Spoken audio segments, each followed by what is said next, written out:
Hello, some people. Happy you're back tuning in this live broadcast. Let's solve this addition problem. 17 plus 18.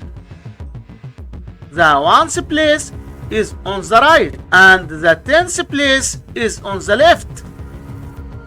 We start solving the addition equation by adding the numbers in the ones place. 7 plus 8 equals 15. In the number 15, there are 5 ones, right? 5 in the ones place. The number in the tens place is called the carry. We carry the 1 over to the tens place and write it above the 1 like this. Now we add the numbers in the tens place. 1 plus 1 equals 2. We need to add 1 more, which gives us 3, right? 3 in the tens place. So 17 plus 18 equals 35. And this is our final answer to this problem. Don't forget to subscribe, like and share this video.